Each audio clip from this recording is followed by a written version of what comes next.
예, 방금 소개받은 최영입니다. 저는 사실 AI 기술 관련해서 개발자가 아니고 주로 이제 AI 관련된 문화에 대한 연구를 하고 있습니다. 그래서 제가 오랫동안 한 연구는 과학기술 문화라는 분야인데, 이게 이제 과학기술자들이 연구개발을 열심히 해도 결국 이제 그 성과는 일반인들이 사용하는 거거든요. 그래서 이제 일반인의 관점에서 과학기술이 사회를 어떻게 변화시키는가, 과학기술이 이 사회 속에서 어떤 역할을 할 것인가, 이런 부분에 대해서 주로 연구를 합니다. 그래서 이걸 이제 과학기술 사회라고 이야기하는데 SDS라고 하는데요. Science and Technology in Society. 사회 속에서 과학기술의 역할과 영향력에 대한 연구를 주로 하고 있습니다.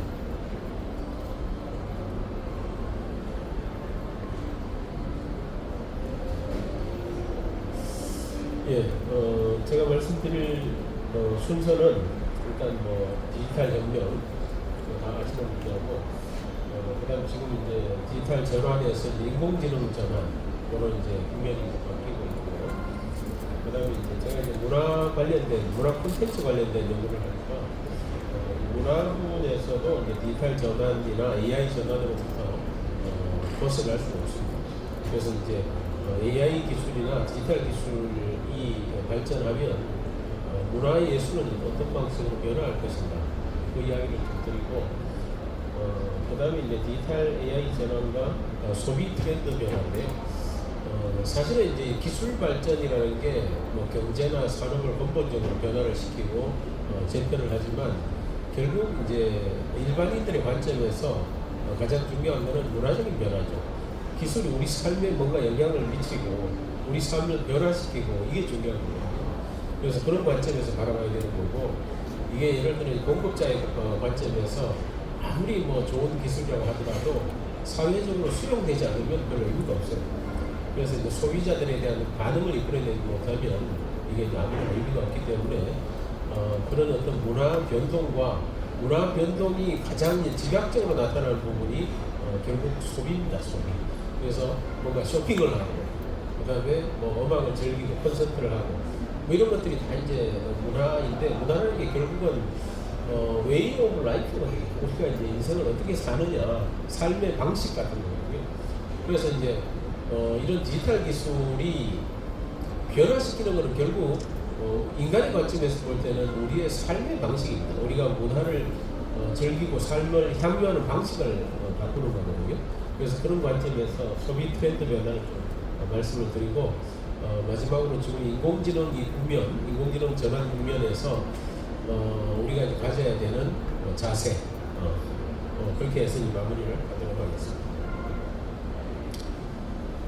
이 사진은 아마 좀 이렇게 사회 변동이나 기술 혁신에 관심이 있는 분은 한 번씩은 다 봤을 겁니다. 굉장히 이제 익숙한 그림인데, 저는 사실 이제 과학기술자는 아니고 원래 이제 베이스가 사회학입니다. 사회학이기 때문에 사회 변동이라는 것에 대해서 관심을 가지고 있습니다. 사회라는 것은 우리가 살고 있는 공간이죠. 공간인데 이게 이제 항상 변화하는 겁니다. 100년 전의 사회하고 50년 전의 사회는 분명히 다르죠. 앞으로 이제 30년 후, 50년 후의 사회는 지금과 완전히 달라질 겁니다. 사회가 달라지는데, 이 사회가 변화하는 것을 사회과학에서는 사회 변동이라고 해요. 소셜 체인지라고 이야기하고, 사회가 변동한다는 것은 결국 사람들이 살아가는 방식이 변하는 겁니다. 그래서 이제 문화 변동과 사회 변동은 결국 동절의 양면 같은 거다, 이렇게 이제 이해를 하실 수가 있습니다. 이 사진은요, 뉴욕 거리입니다. 뉴욕 거리인데 부활절 축제 때 매년 이제 프레이드를 합니다. 프레이드를 하는데, 이게 이제 뉴욕의 부활절 축제의 전통이라고 합니다. 1900년 사진이고, 왼쪽은, 오른쪽 사진은 1913년 사진인데 13년이라는 개입이 있는 거죠. 13년 동안 어떤 변화가 있었는가, 이 두 사진에서 굉장히 어떤 상징적인 변화를 보여주는데, 왼쪽 사진은 프레이드를 하는데 다 마차입니다. 마차. 그죠? 마차로 이제 프레이드를 했죠. 그다음에 오른쪽 사진은 자동차로 바뀌었습니다. 그래서 이게 마차가 프레이드를 하던 시대에서 자동차가 프레이드를 하던 시대로 이렇게 바뀐 거죠. 이거는 단순히 마차가 자동차로 대체된 그런 변화가 아니라는 거죠. 그죠? 그래서 이렇게 일단은 교통수단이 바뀐 거죠. 이동하는 방식이 마차를 타고 이동하다가 자동차를 타고 이동하게 되면 그것만 변화하는 것이 아니죠. 그래서 마차를 이렇게 끄는 마부라는 직업이 사라집니다. 직업의 변화가 생기는 거죠. 그다음 자동차 생산을 하자면 공장이 있습니다. 그러면 이제 많은 사람들이 공장 노동자가 되는 거죠. 그래서 이런 직업의 변화부터 해서 교통수단의 변화, 그게 결국 우리가 이동하다 보면은 삶의 방식이 바뀌는 거거든요. 그래서 결국은 이렇게 이제 근본적으로 이렇게 사회 이제 변화, 문화 변동이 이제 생긴 이유가 뭐냐라고 했을 때 여기서 이제 이유는 그거죠. 자동차의 발명이죠. 자동차의 발명. 그죠? 자동차가 발명되었고 이게 새로운 어떤 이동 수단이 되었기 때문에 이런 변화가 온 겁니다. 자, 지금 우리가 이제 뭐 디지털 혁명, AI 혁명 시대를 갖고 있는데 이런 디지털 혁명은 정말 많은 변화를 가져왔습니다. 제가 뭐 어릴 때, 그다음에 뭐 청년 시절에 하고 지금하고 완전히 다르죠. 업무하는 방식도 다르고 우리가 이제 공부하고 학습하고 예를 들어 뭐 제가 가르치는 입장이지만 가르치는 방식도 완전히 달라졌죠. 그죠? 옛날에는 다 판서를 했잖아요. 판서. 칠판에다 써고 이렇게 했지만 지금 그런 칠판 자체가 사라졌죠. 그래서 완전히 이제 뭐 교육, 문화, 뭐 쇼핑 다 바뀌는 거죠. 그래서 예를 들면 이제 왼쪽 그림을 보면 20세기 초반만 하더라도 사람들이 이렇게 신문을 많이 봤습니다. 불과 20세기 뭐 후반까지도 많이 봤죠. 1980년, 90년만 하더라도 신문을 많이 봤습니다. 지금 여러분들 뭐 전철이나 이런 교통수단이나 이렇게 뭐 카페나 이런 데 가서 신문 보는 사람은 거의 찾아보기 힘듭니다. 그래서 밑에 있는 것처럼 딱 100년의 갭이지만 사람들이 이제 새로운 소식을 스마트폰을 통해서 그죠? 검색을 하고 정보를 접하고 이렇게 완전히 바뀐 거죠. 어떤 정보를 습득하는 채널 자체가 달라진 거죠. 그 다음에 오른쪽 그림을 보면 랜드라인은 유선전화입니다. 유선전화. 그죠? 랜드라인 유나이티드 패밀리라고 되어 있는데 사실 이 전화기의 발명이라는 것은 인류 역사에서 굉장히 획기적인 발명입니다. 그죠? 그래서 멀리서도 소리를 실시간으로 전달받을 수 있는 거잖아요. 그래서 이런 변화는 옛날에 한 200년 전까지라도 상상할 수 없는 마법 같은 거였죠. 매직이죠. 그래서 이렇게 이제 유선 전화기가 발명이 되니까 신기하죠. 그래서 멀리 있는 친척이나 친지들하고 통화하기 위해서 가족들이 이렇게 모인 거죠. 유나이티드죠. 그런데 지금 어떻게 됐습니까? 모바일, 누구나 다 모바일 폰을 가지고 있죠. 모바일 폰을 가지고 있는데 같은 물리적인 식탁에 앉아 있지만 사람들이 각각 다 대화를 하지 않죠. 그죠? 대화를 하죠. 이런 어떤 변화를 우리는 일상적으로 보고 있습니다. 그래서 오히려 이런 기술적인 변화 때문에, 기술적인 혁신 때문에 소통이 줄어든 거죠. 그죠? 그래서 모바일 디바이드 더 패밀리.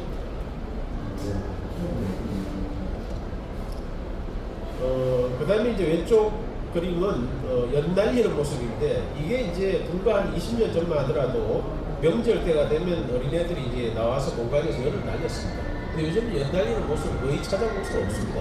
그죠? 그래서 오히려 이제 오른쪽에 2019년 드론 날리고 이렇게 더 익숙한 거죠. 그죠? 그래서 이렇게 이제 바뀌는 거고, 그 다음에 이제 오른쪽에 보시면 1996년 이게 20세기 말만 하더라도 애들이 운동장이나 놀이터에 가서 놀았습니다.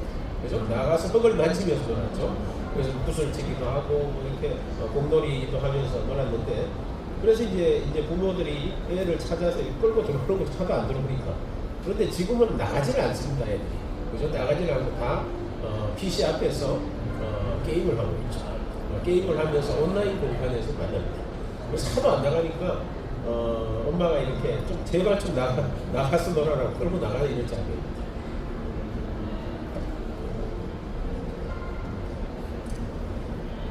그 다음에 이제 만화라는 게 있어요. 만화. 그죠? 만화. 제가 어릴 때도 이제 만화방이라는 게 있었고 만화 대여점이 있었어요. 그래서 이제 그게 이제 굉장히 중요한 놀이 공간이었죠. 그래서 만화 종이책을 보면서 시간을 보냈는데 지금은 이제 종이책 만화를 보는 사람들이 별로 없습니다. 다 이제 웹툰을 봐요. 그죠? 스마트폰의 웹툰을 통해서 만화를 봅니다. 그 다음에 심지어 이런 작가들도 이런 어떤 문화적인 변화, 그 다음에 기술적인 변동 때문에 작가들도 과거에는 다 펜으로 그림을 그렸어요. 만화가들이 펜으로 그림을 그렸는데 지금은 패드를 가지고 태블릿 PC에서 태블릿 PC 쓸 줄 모르면은 만화가가 웹툰을 그릴 수가 없습니다. 그래서 제가 이제 그 두천에 가면은 만화 박물관이라고 있는데요. 거기 이제 만화영상진흥원이라는 곳에서 제가 6년 동안 이사를 했어요. 이사를 했는데 거기 보면 이제 원로 만화가들이 이제 굉장히 많이 오시는데 제가 이제 젊을 때 굉장히 좋아했던 만화가 중에 이현세라고 있습니다. 이현세. 공포의 외인이다. 그죠? 추억 속의 만화인데 근데 이현세 선생님이 지금도 만화를 그리고 있습니다. 만화를 그리고 있는데 현재는 세종대학교 만화과의 교수로 있어요. 본인이 이제 정년 퇴직하시는데 이현세 선생님은 만화를 그린 지가 굉장히 오래됐어요. 한 50년은 됐을 것 같아요. 한 50년 정도 이제 만화를 그렸는데 최근 들어서 이현세 선생님이 이거 웹툰 이제 태블릿 PC로 만화 그리는 이제 이거를 배웠어요. 배워가지고 지금은 본인이 펜으로 만화를 그리지 않고 웹툰을 그리고 있습니다. 그래서 배워서 이제 이걸 배우지 않으면 더 이상 만화가로서 활동을 할 수 없는 거죠. 그래서 배운 거죠. 배워가지고 제가 이제 몇 년 전에 이현세 선생님을 만났는데 인사할 때 이렇게 한대요. 신인 웹툰 작가 이현세입니다. 이렇게 자기를 소개를 합니다. 그래서 이제 이렇게 이제 배워야 만화가로서의 커리어도 계속할 수 있는 이런 시대가 된 거죠. 이것도 이제 재미있는 장면인데 실제 사진입니다. 실제 사진인데 디지털 혁명으로 인한 삶의 직장인의 새로운 풍속도를 보여주는 건데요. 이 사진은 서울의 서울 현대 시립미술관입니다. 시립미술관의 광장인데 이제 2023년에 찍은 사진이고 실제 이제 기사로 났던 겁니다. 기사로 났던 건데 중부 서울시립미술관 앞에 점심시간에 직장인들이 나와가지고 다 스마트폰을 쳐다보고 있습니다. 그죠? 뭘 하고 있을까요? 이 사람들 스마트폰을 쳐다보고 있는데 그 당시에 이제 매일 점심시간이 되면 직장인들이 이 광장에 300명에서 500명이 모였다고 합니다. 매일 이렇게 모여서 뭘 하겠습니까? 뭘 하냐면 토스뱅크라고 있죠. 토스뱅크에 같이 토스뱅크를 켜면은 이렇게 누르면은 10원씩 줍니다. 10원. 그래서 이렇게 모이는 거예요. 모여가지고 10원씩 해가지고 300명이 모이면은 3,000원, 500명이 모이면 5,000원. 그래서 매일 이렇게 점심값을 보는 거죠. 그래서 이런 것도 완전히 새로운 어떤 모습인 거죠. 직장인들의 이런 어떤 새로운 문화가 만들어지는 거죠. 자, 그래서 지금이 이제 어떤 시대인가라고 했을 때 많은 사람들이 이제 4차 산업혁명 시대다 이렇게 이야기하죠. 그죠? 4차 산업혁명 시대. 4차 산업혁명이라는 용어는 사실은 교과서에 나오지 않습니다. 그래서 공식적인 학술 용어도 아닙니다. 4차 산업혁명. 단 이제 네 번째 산업혁명이라는 거죠. 네 번째 산업혁명이라는 거고 원래 이제 산업혁명이라는 거는 교과서에 나오는 용어고 이 교과서에 나오는 용어는 영국에서 18세기 후반에 시작된 산업적인 어떤 변화를 이야기하는 겁니다. 그죠? 그래서 이제 제임스 와트가 전기기관을 발명하고 이게 이제 방적기나 방적기 이런 면직물 산업에 기계가 도입이 되고 그러면서 이제 기계화가 이루어진 이런 변화를 산업혁명이라고 한다라고 이제 세계사 교과서에 나와 있습니다. 그죠? 그런데 그 교과서에 나오는 산업혁명은 여기 나오는 1차 산업혁명입니다. 1차 산업혁명. 기점이 언제인지는 정확하지는 않죠. 정확하지는 않은데 이 자료는 WEF에서 나온 자료입니다. 월드 이코노믹 포럼입니다. 세계 경제 포럼은 우리가 보통 이 다보스 포럼이라고 불리는, 그죠? 왜냐면 매년 이 다보스 포럼에서 열리는, 다보스라는 휴양도시, 열리기 때문에 다보스 포럼이라고 이야기하는데 정식 명칭은 WEF입니다. 세계 경제 포럼이고 이 세계 경제 포럼에서 이렇게 이제 시기구분을 해서 제시를 했습니다. 1784년에 영국에서 2차 산업혁명이 있었고 이때는 이제 전기기관이 새로운 동력원, 에너지원이 됐던 거고 기계 생산이 시작된, 기계화가 시작된 그 혁명을 산업혁명이라고 한다라고 이야기했죠. 그 다음에 2차 산업혁명은 시점이 약 한 1870년입니다. 그죠? 1870년이면 19세기 말입니다. 19세기 말. 이때는 에너지원이 바뀝니다. 수전기나 이런 전기 같은 게 아니라 전기로 바뀌죠. 전기, 엘렉트리시티, 전기로 바뀌면서 전기로 구동되는 많은 기계들이 발명이 됩니다. 그래서 토마스 에디슨이 한참 활동하는 이 시기가 제2차 산업혁명입니다. 그래서 이제 그리고 이제 이 경영학에서 이야기하는 뭐 테일러리즘이나 뭐 포디즘 이런 뭐 과학적인 경영 기법을 이야기하는데 이게 사실은 이제 그 공장에서의 그 생산 라인을 이야기하는 거잖아요. 그죠? 컨베이어 벨트 같은 이런 것들을 통해서 합리적으로 이제 공장을 노동력을 합리적으로 운영하는 방식인데 그것도 역시 이제 2차 산업혁명입니다. 자, 그런데 이 당시에 이제 뭐 가장 중요한 기계적인 발명은 자동차입니다. 자동차가 이제 이때 나온 거고 특히 이제 자동차가 대량 생산되기 시작한 게 포드 자동차에서 1908년에 T 모델이라는 모델을 처음으로 양산을 시작했습니다. 그게 1908년입니다. 그래서 1908년 포드 자동차의 T 모델이 대량 생산되면서 일반적인 노동자들도 몇 달 공급이면 자동차를 살 수가 있었던 거죠. 그래서 자동차가 대량으로 공급되기 시작합니다. 아까 우리가 그 사진 두 개를 봤습니다. 부활절 축제. 그래서 1900년 사진하고 1913년 사진을 봤었는데 그 중간에 1908년이 있는 거죠. 그래서 포드 자동차가 대량으로 자동차를 생산하면서 이런 어떤 그 마차가 사라지고 자동차로 대체되는 그 변화가 있었던 겁니다. 그 다음에 이제 3차 산업혁명은 다 아시다시피 1969년이라는 시점인데 1969년으로 다보스 포럼이 정한 이유는 아르파넷이라는 미 국방성의 어떤 이 정보를 원거리로 이제 전송할 수 있는 네트워크를 구축할 그 실험이 1969년입니다. 그래서 아르파넷이 처음으로 이제 성공했고 그 아르파넷을 지금은 최초의 인터넷이라고 이야기합니다. 그래서 제 3차 산업혁명에서는 PC나 인터넷이 중요하기 때문에 이 1969년을 3차 산업혁명의 시점으로 잡았던 겁니다. 그리고 지금 우리가 4차 산업혁명 시대를 맞고 있습니다. 4차 산업혁명이라는 용어가 보편화된 것은 다보스 포럼에서 2016년에 매년 이제 주제를 정하는데 그 주제를 4차 산업혁명으로 잡았기 때문에 그 이후에 전 세계적으로 4차 산업혁명이라는 용어가 상용화되기 시작합니다. 그래서 다보스 포럼에서 이 4차 산업혁명의 가장 핵심적인 키워드는 CPS라고 이야기를 하고 있습니다. 사이버 피지컬 시스템이죠. CPS. 그래서 물리적인 세계와 사이버 세계가 서로 연계되고 융합된다는 그런 의미라고 생각하시면 되겠습니다. 자, 그 다음에 4차 산업혁명 시대라고도 이야기하지만 이게 이제 문재인 정부 시절에는 대통령 직속 4차 산업혁명위원회라는 게 있었습니다. 그래서 그 당시에는 4차 산업혁명이라는 용어를 굉장히 많이 사용했죠. 그러나 정권이 바뀌면서 4차 산업혁명이라는 용어를 잘 사용하지 않고 있습니다. 그죠? 그래서 지금은 코로나라는 게 이제 어쨌든 역사적으로 굉장히 어떤 충격을 주었던 사건이기 때문에 지금은 지금 사실 코로나가 완전히 종식된 것도 아니잖아요. 그죠? 그래서 위드 코로나, 포스트 코로나 이런 용어를 쓰고 있습니다. 그래서 이제 혹자는 과거에 이제 BC, AD 이런 식으로 기원전, 기원후 이렇게 갈라서 이야기를 했었는데 코로나를 기점으로 해서 비포 코로나와 애프터 코로나, BC, AC 이런 식으로 구분하는 사람도 있고 마침 또 2022년에 생성형 AI, 오픈 AI사에서 개발한 챗GPT가 나오면서 이게 이제 2022년입니다. 챗GPT가 나오면서 또 한 번 획기적인 변화가 이루어졌죠.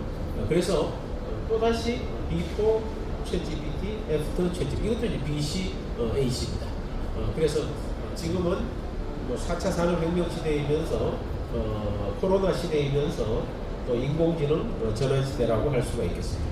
그래서 저는 이제 사회과학을 하는데 사회과학에서 처음에 이제 사회 변동이라는 용어를 이야기를 했습니다. 그래서 사회 변동, 사회가 변동한다라는 건 사회가 변하는 거잖아요. 사회가 왜 변하느냐, 그 원인이 있을 거 아니에요. 동인이 있을 거잖아요. 그죠? 그래서 사회과학에서는 사회가 변화하는 동인, 가장 중요한 요인을 세 가지로 이야기합니다. 첫 번째는 발명입니다. 발명. 새로운 어떤 기술적인 발명. 그래서 예를 들어 뭐 컴퓨터를 발명하고 스마트폰을 발명하고 종이를 발명하고 이게 다 발명이잖아요. 그걸 통해 종이를 발명하면서 책 문화라는 게 생기는 거고 컴퓨터가 발명이 되면서 정보화가 시작이 되는 거고 인터넷이 발명이 되면서 이커머스라는 게 시작이 되는 거고 그래서 이제 이런 어떤 발명이라는 게 첫 번째로 중요한 요인입니다. 두 번째는 발견입니다. 두 번째는 발견인데 발견은 대부분 이제 과학자들이 하는 겁니다. 만유인력의 법칙은 발견한 거고요. 그래서 이런 여러 가지 원리들, 내가 만든 게 아니라 원리를 알아내는 걸 우리는 발견이라고 이야기하죠. 그건 과학자들이 하는 영역이고, 세 번째가 이제 문화입니다. 문화인데, 특히 이제 문화 전파라고 그러는데, 한 지역이나 사회에서 만들어진 문화가 다른 지역이나 다른 나라로 이렇게 전파되고 받아들이는 게 문화 전파죠. 그 세 가지고, 이게 이제 정보통신기획평가원 IITP라는 곳이 있는데 여기는 이제 ICT 관련 여기도 이제 관련이 있잖아요. ICT 관련된 연구비를 펀딩하는 기관이에요. 펀딩을 하다 보면은 뭐가 앞으로 유망한 기술인지 어떤 기술이 중요한지를 연구를 해야 되잖아요. 그래서 2000년대 초반부터 IITP에서 매년 11월이 되면은 그 다음 해에 중요한 10가지 ICT 이슈를 선정을 합니다. 그래서 매년 11월 달에 ICT 10대 이슈를 선정해서 발표를 하는데 이게 이제 ICT 연구자들에게는 굉장히 중요한 그런 내용들입니다. 그래서 보시면 2015년까지만 하더라도 2015년 이슈에 인공지능이 없는데 2016년이 되면은 인공지능이 5번째 있죠. 4세대 ICT 브레인 인공지능 나옵니다. 그래서 2016년부터 ICT 중요 이슈로 인공지능이 들어가기 시작했습니다. 그리고 2021년이 되었는데 2021년 ICT 10대 이슈를 보면 두 번째가 인공지능인데 AI 플러스 X에서 X 플러스 AI로의 전환 이런 용어가 나옵니다. 이것도 사실 굉장히 중요한 거예요. 보통 이제 X라고 하면은 미지수라는 뜻도 있고 모든 것이라는 뜻도 있습니다. 그래서 디지털 전환할 때 DX잖아요. 모든 것이 변화한다는 뜻이죠. 그래서 AI 플러스 X라는 것은 AI가 미지의 영역, 어떤 영역에 하나씩 결합되는 걸 이야기합니다. 그래서 새로운 어떤 테크놀로지가 생기는 겁니다. AI가 에듀케이션하고 결합하면 에듀테크가 되는 거고 AI가 파이낸스와 결합하면 핀테크가 되는 겁니다. 그래서 이렇게 하나씩 결합하는 방식이었지만 이제는 AI가 전변화되면서 모든 건 X 플러스 AI로 바뀐다는 거죠. 그래서 이제 이게 바로 AX의 시작을 의미하는 거라고 해석을 할 수 있겠고 2025년 작년 같은 경우에 10대 이슈를 보면은 첫 번째가 AI 에이전트고요. 두 번째가 AI 반도체, 그 다음에 AI 데이터, 양자 기술 쭉 나가는데 여기서 10대 이슈 중에 보면은 AI가 들어간 게 무려 7가지입니다. 7가지. ICT 이슈 중에 10개 중에 7가지가 AI입니다. 그래서 거의 뭐 AI가 도배를 했다라고 해도 과언이 아니죠. 그래서 이제 올해입니다. 올해는 아예 이 조사 발표의 이름 자체를 바꿔버렸습니다. 원래 이제 ICT 10대 이슈였는데 원래부터는 AI.ICT 10대 이슈로 아예 바꿔버렸습니다. 바꿔버렸고 이 1번부터 10번까지가 다 AI입니다. 그래서 이제는 AI를 이야기하지 않고는 뭐 디지털이나 기술을 이야기할 수 없는 그런 시대가 됐다는 거죠. 그래서 이런 디지털 전환이 뭐 전면화되고 있고 모든 영역에 들어오고 있는데 우리가 이제 인간이 하는 창의적 영역인 문화예술 분야에서는 그래도 AI가 다른 분야에 비해서는 인간을 대체하기 어려울 것이다 하고 이제 보통 이야기를 하죠. 그렇지만 그렇지도 않습니다. 그렇지 않은 게 이런 디지털 전환이나 AI 전환으로 해서 문화예술도 근본적으로 변하고 있죠. 첫 번째는 관객의 어떤 경험 자체가 바뀌는 거예요. 예를 들어 뭐 VR이나 AR 같은 이 글라스 같은 거 끼고 이렇게 관람을 하면 그 사람 경험 자체가 달라져요. 새로운 경험이 되는 거죠. 그다음 티켓팅 할 때 NFT 기술 이용해서 이렇게 티켓팅을 하면 암표 같은 게 사라지는 거죠. 그죠? 그래서 이제 관객의 어떤 경험 자체가 바뀌는 거고, 그다음에 이제 예술하는 방식이나 작품도 바뀌는 겁니다. 2022년에 이거는 기사에 많이 났던 거죠. 그래서 콜로라도 박람회 미술대회에서 디지털 아트 부분 우승작이 이 작가가 AI 미드 저지를 가지고 작업을 한 겁니다. 프롬프트를 가지고 작업을 한 게 우승을 했죠. 그래서 이런 어떤 작품 활동하는 방식도 바뀌고 작품의 결과물도 바뀌는 겁니다. 그 다음에 이제 예를 들어 이제 조각이라고 했을 때, 조각이라는 거는 뭘 이렇게 쪼고 부시고 하는 이걸 조각이라고, 깰 조자죠. 깰. 그죠? 뭔가 깨고 하는 걸 이제 조각이라고 이야기하는데, 미켈란젤로의 다비드 상은 인류의 위대한 조각 유산입니다. 그죠? 그런데 오른쪽을 보시면, 오른쪽도 뭐 비슷하게 만들었지만 이거는 3D 프린터로 출력한 겁니다. 그래서 왼쪽은 사람이 직접 깎은 거죠. 깎아서 이 조각을 만든 거고, 오른쪽은 출력을 해서 만든 거죠. 그래서 미켈란젤로는 돌을 깨고 조각해서 다비드 상을 만들었지만 지금 디지털 시대에는 3D 프린팅으로 뭐 깎지도 않고 도구를 사용하지도 않습니다. 출력하는 거죠. 정식 방식으로 출력해서 이런 예술을 만드는 거죠. 그래서 예술 어떤 결과물 자체가 바뀌는 거고, 그 외에도 이제 다양한 예술 장르가 출현할 수 있는 거죠. 예를 들어 드론을 가지고 예술을 할 수가 있고, 이멀시브 아트라고 해서 이런 실감형, 그죠? 예술, 이런 새로운 방식, 메타버스 아트, 여러 가지 어떤 아트의 새로운 장르들이 만들어질 수도 있을 겁니다. 그래서 과거에는 이제 예술가는 창작하는 사람이고, 관객은 감상하는 사람입니다. 그리고 관계 자체가 일방적인 관계였죠. 예술가는 창작하고 관객은 관람하고, 이런 방식이었죠. 그러나 이제는 일반인들도 자기가 원하는 예술적인 작품을 이런 디지털 도구를 사용해서 창작을 할 수가 있습니다. 그래서 이렇게 되다 보면은 결국 이게 이제 어떤 물리적인 어떤 세계에서도 생산자가 있고 소비자가 있지만, 이제는 소비자가 직접 이제 자기가 필요한 걸 생산할 수도 있는 거잖아요. 그걸 우리 프로슈머라고 이야기를 하죠. 그래서 예술 영역에 있어서도 이런 예술의 프로슈머 또는 예술의 프로슈밍이라는 새로운 방식이 나타날 거라는 거죠. 그래서 이제 소비 트렌드 이야기를 좀 하겠는데, 이런 뭐 연말이나 연초가 되면, 연말 특히 이제 매년 이제 많은 소비 트렌드와 관련된 책들이 발간이 됩니다. 그런데 우리나라 이 소비 트렌드 책자 중에 가장 판매 부수가 많은 거는 트렌드 코리아라는 거죠. 서울대 소비자기술에서 나오는 김단도 교수 연구팀에서 나오는 이 책인데, 이 책의 이제 최근치를 제가 한번 봤습니다. 2025년하고 2026년을 봤는데요. 이게 2025년에 보면 1번이 옴니버는 잡식성이라는 거예요. 잡식성. 2번은 아주 모통이야. 워낙 이제 큰 사건들이 많으니까 이렇게 이제 10가지를 뽑았고, 그 다음에 2026년도 보면은 2026년 1번이 휴먼 인더루프예요. 인공지능입니다. 아까 발표하실 때도 이 휴먼 인더루프라는 게 나왔는데, 그 이제 AI에서 이야기하는 용어거든요.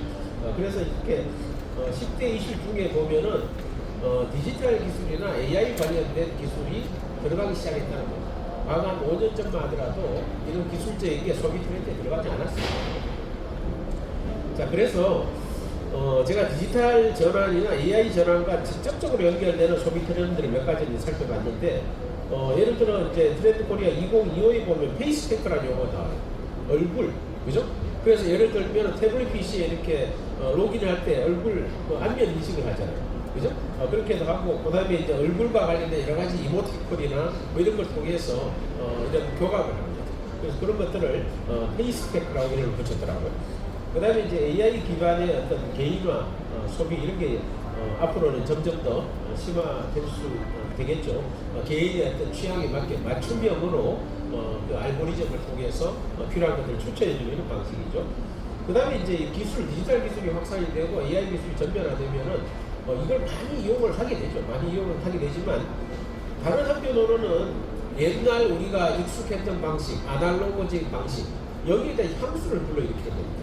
그래서 이런 아날로그로 회귀 현상도 동시에 발생하는데, 이런 걸 이제 문화학자들은 등가적 가치라고 이야기합니다. 등가, 앰비밸런트.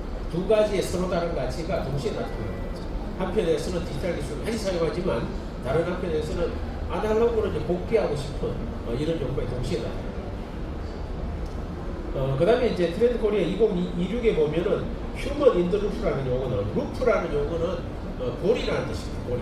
인간이 고리 속에 있어야 되는데 이 고리라는 것은 어떤 정보라는 뜻이에요. 정보. 어떤 정보의 고리 속에 있어가지고 인간이 그걸 알아야 된다는, 알아야 되고 의사결정에 참여한다는 거예요.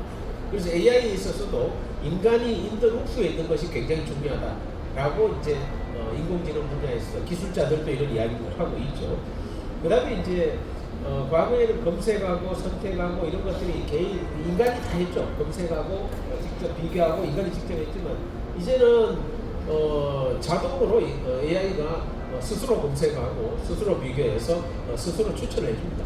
그래서 이제는 클릭할 필요가 없는 거죠. 과거에는 일일이 계속 클릭했잖아요. 그래서 이제 제로 클릭 시대가 된 거죠. 그 다음에 이제 이런 생성형 AI 때문에 이 비전문가들도 생산을 할 수 있게 되니까 전문가와 비전문가의 경계 자체가 무너지는 거죠. 그 다음에 이제 아까 이야기했던 이 알고리즘 사회에 대한 양가 감정이 2026년에도 다시 한번 제기가 됩니다.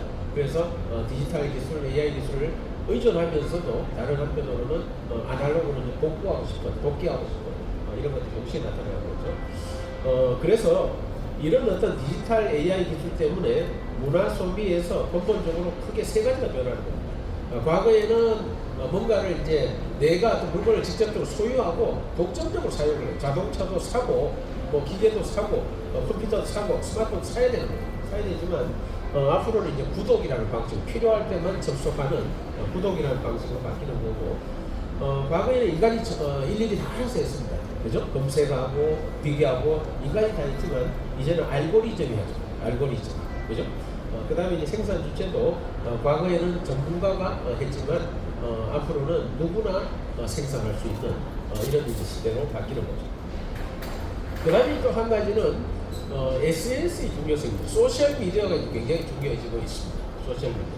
그래서 이 소셜미디어의 영향력을 살펴보면 정보를 탐색하고 뭔가를 선택하고 쇼핑을 하고 그 다음에 이제 뭔가 사용한 후기도 공유하고 이런 식으로 소셜미디어 SNS를 통해서 이제 쇼핑과 정보 공유가 이루어지는 거죠. 그래서 이런 소셜미디어 중에 가장 영향력이 있는 게 지금은 인스타그램입니다. 인스타그램. 특히 이제 MZ 세대들이 많이 사용하는 인스타그램인데 그래서 과거에는 뭔가 광고도 하고 홍보도 하고 했지만 이제는 인스타그램에서 이 소비자들이 직접 올려요. 그게 훨씬 더 영향이 있죠. 그래서 이게 인스타그램에 올라갈 만한 것은 예를 들어 이런 전시회 오늘 이제 이런 전시회를 했으면은 여기에 참여한 사람들이 직접 찍어서 인스타그램에 올리는 거죠. 그게 많이 이제 인스타그램 올라가면은 자연스럽게 홍보가 되는 거죠. 그래서 행사의 성공 여부는 결국은 인스타그램에 올릴만 하냐 아니냐 이걸로 따지는 거예요. 그래서 인스타그램 마무리라는 거죠. 인스타그램에 올릴만 하냐 이런 용어들이 만들어지고 있는 거죠. 마지막으로 이제 제가 인공지능 전환에 대처하는 자세라고 저는 이제 사회학을 공부했거든요. 그래서 이제 부르디에 이야기를 좀 하려고 그러는데 부르디에랑 피에르 부르디에라는 프랑스의 굉장히 유명한 사회학자가 있습니다. 사회학자 있는데 2000년대 초반에 죽었는데 이 작고한 이제 피에르 부르디에가 굉장히 영향력을 가지고 있습니다. 가지고 있는데 이 사람의 많은 업적들이 있지만 이 사람은 보통 이제 문화사회학자라고 부르고 이 사람의 가장 중요한 업적 중에 하나가 자본의 새로운 개념을 만들었다는 거죠. 과거에는 자본이라고 했을 때는 경제적인 개념이었어요. 생산수단이나 아니면은 뭐 연봉이나 아니면 내가 가지고 있는 자산, 물리적인 자산이나 이런 것들을 이야기했죠. 그게 이제 자본이었는데 피에르 부르디에는 자본이 경제 자본만 있는 것은 아니다라고 이야기합니다. 그래서 전통적인 경제 자본도 있지만 가장 중요한 건 문화 자본이라고 설명을 했어요. 문화적인 자본입니다. 그래서 첫 번째가 경제 자본, 두 번째가 문화 자본, 세 번째가 사회 자본, 사회적인 연결망입니다. 인적인 네트워크 같은 거죠. 그다음에 마지막이 이제 상징 자본입니다. 상징 자본. 사회 속에서 어느 정도 상징성을 가지고 있느냐, 그걸 가지고 이 네 가지를 이야기했는데 이 중에 이제 오늘 이제 제가 중요하게 이야기하고 싶은 건 두 번째 문화자본. 그래서 이 문화자본이라는 거는 피에르 부르디에가 문화자본을 또 세 가지 형태로 나누었어요. 첫 번째는 체화된 문화자본입니다. 내 몸에 체화되어 있는 거죠. 몸에 배어 있는 거죠. 그래서 이거는 몸하고 분리가 되지 않습니다. 그래서 내가 오랫동안 경험을 하거나 아니면 학습을 통해서 교육 훈련을 통해서 얻어진 지식이라든지 기술이나 뭔가 고상한 취미, 취향, 그 다음에 통찰력 이런 것들은 체화된 문화자본, 몸에 배어 있는 거죠. 그 다음에 이제 몸하고 분리될 수 있는 거는 객체화된 문화자본이라고 이야기했습니다. 그래서 내가 소장하고 있는 미술품, 이거는 객체화되어 있기 때문에 떼다 팔 수가 있어요. 몸하고 이제 분리가 될 수가 있는 거죠. 그 다음에 세 번째 또 독특한 것이 제도화된 문화자본인데, 제도를 통해서 사회적으로 그 사람의 문화적인 신견이나 이런 것들 인정해 주는 거예요. 예를 들어 졸업장이나 아니면 자격증이나 이런 것들, 이런 것들은 이 사람이 이 정도의 역량을 가지고 있으면 박사, 이 정도 역량을 가지고 있으면 뭐 변호사, 이렇게 자격증을 부여하는 거예요. 그래서 이제 사회적으로 이제 그 사람의 역량에 대해서 인정해주는 제도적인 자본이기 때문에 제도화된 문화자본이라고 이야기를 했습니다. 그래서 이거를 예를 들어 ICT나 디지털 기술에 똑같이 적용을 할 수가 있어요.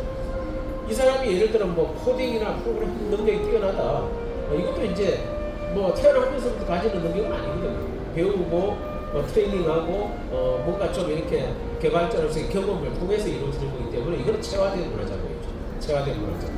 그 다음에 이 사람이 가지고 있는 여러 가지 어떤 그 도구들, 사양이 높은 고사양의 뭐 PC라든지 스마트폰 뭐 비싼 걸 가지고 있다든지 아니면은 뭐 GPU, 그죠? GPU 얼마나 비쌉니까? GPU 이런 걸 가지고, 이런 것들은 객체화된 문화자본이죠. 그 다음에 이제 그것과 관련해서 교육을 받고 뭔가 이제 역량을 인정받은 학위나 아니면 단기 뭐 과정의 어떤 자격증, 이런 것들은 제도화된 문화자본, 이렇게 구분을 할 수가 있는 거죠. 그래서 앞으로는 우리가 그 사람이 얼마나 많은 자산을 가졌는가, 이거보다도 더 중요한 것이 얼마나 이런 ICT나 AI 관련된 역량을 가졌느냐, 이거는 이제 체화된 문화자본이고, 그 다음에 이 사람이 가지고 있는 여러 가지 어떤 그 기능을 발휘할 수 있는 도구들, 어떤 도구들을 가지고 있느냐, 이건 객체화된 문화자본이고, 세 번째는 이 사람이 어떤 학습이나 뭐 경험을 통해서 사회적으로 인정받은 공인된 어떤 자격, 제도화된 문화자본, 이 세 가지라고 하죠. 시스랩 2029에 참석해 주신 많은 관람객 여러분들께 진심으로 감사의 말씀드립니다. 네, 그 다음에 이제 새로운 상품이나 새로운 기술이 나타나면 5시부터는 폐막식이 진행이 됩니다. 오후 5시부터는 폐막식이 진행이 될 예정입니다. 네, 어떤 새로운 폐막식에 관련된 리허설을 진행할 예정이오니 다소 소음이 있더라도 많은 양해를 부탁드리겠습니다. 이거는 일본의 미래의 전문가 구사카 기민토라는 사람이 쓴 책입니다. 미래를 읽는 사람, 못 읽는 사람이라는 책인데, 여기 보면은 어떤 새로운 상품이 나타나면 유행을 하는 거예요. C스테이지 메인 무대에서는 오늘 5시부터 폐막식이 진행됩니다. 곧 폐막식 관련해서 리허설이 진행될 예정이고요. 다소 소음이 있더라도 많이 양해를 부탁드리겠습니다. 그래서 이제 새로운 유행이 나타났을 때 그걸 우리는 모드라고 이야기합니다. 모드라고 이야기하고, 이 모드가 조금 이렇게 확산이 되면 패션이라고 이야기합니다. 패션이라고 이야기하고, 그러다가 많은 사람들이 이걸 다 수용을 하게 되면 스타일이라고 합니다. 스타일. 그 다음에 마지막 단계가 예복이죠. 이걸 이제 예를 들어 이 구사카 기민토는 넥타이를 예를 듭니다. 넥타이라는 거는 지금 뭐 서양 복식의 가장 기본적인 컨셉이죠. 그런데 넥타이를 처음으로 만든, 처음으로 사용한 나라는 크로아티아입니다. 크로아티아라는 나라에서 넥타이 이제 병사들이 목에다가 스카프를 매기 시작했는데, 이걸 보고 이게 이제 이 크로아티아 용병들이 이런 스카프를 두르고 파리에 입성을 했습니다. 그래서 프랑스 사람들이 보니까 굉장히 멋있거든요. 그래서 이걸 받아들이면서 목에다가 매는 걸 했는데, 그래서 이제 프랑스어로 넥타이를 크라바트라고 합니다. 크라바트가 이제 넥타이인데 크라바트는 크로아티아 사람들이 목에 매는 스카프라는 뜻이에요. 그래서 이제 이 크라바트가 만들어졌는데, 처음에는 프랑스 이제 귀족들이나 상류층이 따라하기 시작한 거죠. 그래서 이제 모드가 패션이 된 거죠. 상류층이 패션이 된 거고. 그러다가 이게 이제 모든 사람들이 어떤 격식 있는 장소에서 매는 스타일이 된 거예요. 스타일. 그러다 보니까 이게 좀 진부해지는 거죠. 계속 매다 보면. 그래서 이제 사람들이 다 안 매기 시작한 거죠. 그래서 너무 이렇게 거추장스럽고 틀에 박혔다고 해서 이게 나중에는 예복이 되는 거죠. 그래서 이런 식으로 변화한다라고 이야기를 했습니다. 그래서 이제 그 다음에 또 한 가지는 새로운 걸 수용하는 사람들의 유형이 있는데 이거는 상품경제학자 로저스라는 사람이 이야기한 건데요. 첫 번째는 혁신가라는 게 있습니다. 이노베이터는 뭔가를 좀 만들고 유행을 창조하는 사람, 기술을 만들고 유행을 창조하는 사람이 이노베이터입니다. 그 다음에 이제 이 이노베이터는 약 한 2.5% 정도 된답니다. 그 다음에 이제 빨리 수용하는 사람이 있습니다. 얼리 어답터라고 합니다. 얼리 어답터는 한 13.5% 정도 된답니다. 통계적으로. 그 다음에 이제 다수 수용자는 보통 우리가 팔로워라고 그러죠. 팔로워라고 그러는데 사회 전체에서 차지하는 비중이 제일 크고 약 한 68% 정도 되는데 이거는 이제 혁신가나 얼리 어답터들을 보면서 이게 정말 내 생각보다 하고 따라하기 시작합니다. 그렇게 되었을 때 그게 이제 스타일이 되는 겁니다. 대부분의 사람들이 다 사용하는 거죠. 그 다음에 이제 그럼에도 불구하고 일부 사람들은 약 한 16% 정도의 사람은 그럼에도 불구하고 이걸 수용하지 않습니다. 이런 사람들을 지각 수용자, 레가드라고 합니다. 그래서 예를 들어 뭐 스마트폰이 새로 발명이 되면 이걸 만들고 하는 사람들이 있죠. 그 다음에 거기에 관련된 앱을 만드는 사람이 있고 이런 사람들은 이노베이터입니다. 이노베이터. 그 다음에 새로운 폰 모델이 출시가 되면 빨리빨리 사는 사람들, 얼리어답터. 그리고 빨리 배우자, 얼리어답터.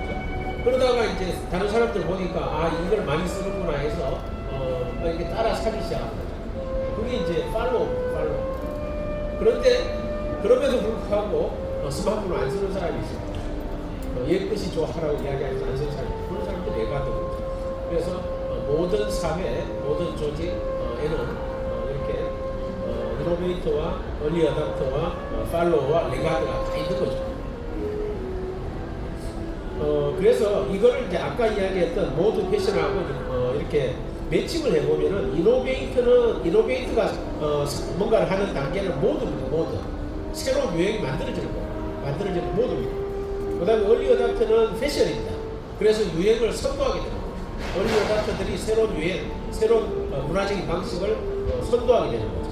그 다음에 이걸 따라하게 되는 게 대중들인 거고 대중들이 사용하게 되었을 때는 스타일이 되는 거예요. 그죠? 그 다음에 그럼에도 불구하고 이제 사용하지 않는 이게 지각 수용자가 되겠죠. 이렇게 이제 구분을 할 수 있는데 지금 이제 인공지능이나 모든 첨단 디지털 기술도 마찬가지로 새로운 기술입니다. 새로운 기술. 이런 새로운 기술에 대해서는 새로운 기술의 이노베이터들이 있는 거고 새로운 기술을 빨리 수용하는 얼리 어답터가 있는 거고 그 다음에 이제 팔로우 대중들이 있는 거고 대중들은 예를 들어 이제 한 과반 정도가 사용하면은 그걸 다 따라하는 거예요. 그게 이제 스타일 단계입니다. 스타일 단계. 그럼에도 불구하고 결국 이제 받아들이지 않는 사람들도 여전히 있습니다. 그래서 지금 이런 인공지능은 이런 어떤 사회적으로 이제 설명을 하자면 모드가 될 수도 있고 지금은 패션 단계입니다. 패션 단계. 그래서 좀 선도하는 이런 사람들만 익숙한 그런 단계죠. 그렇지만 어느 순간 이게 스타일이 될 수밖에 없습니다. 우리가 업무에 PC를 사용하지 않고는 업무를 할 수 없듯이 이제 앞으로는 AI를 사용하지 않으면 아무것도 할 수 없는 그런 시대가 올 겁니다. 그 단계에서는 스타일이 되는 겁니다. 스타일이 되는 건데 그래서 이제 이런 변화의 시기에 우리 조직이나 우리 사회나 우리 국가가 어떤 유형의 그 그룹이 될 거냐 이게 중요한 겁니다. 그래서 세상이 바뀌고 기술이 아무리 발전해도 어떤 사람은 항상 이노베이터인 거고 어떤 사람은 항상 얼리어답터고 어떤 사람은 항상 대중입니다. 항상 뒤늦게 따라하고 또 어떤 사람은 결국 도태됩니다. 레가드가 되는 거죠. 그래서 문화활동과 소비활동도 마찬가지입니다. 문화활동과 소비활동에도 이노베이터가 있고 트렌드를 만드는 빨리 받아들이는 얼리 어답터가 있는 거고 그 다음에 대중이 있고 그 다음에 지각 수용자가 있을 것이다. 그래서 이런 것들을 우리가 잘 인지하는 것이 앞으로 우리 조직이나 우리 기업의 어떤 미래 전략을 세우는데 사회적인 어떤 수용도를 높이는 효율적인 전략이 될 것이다 라고 생각합니다.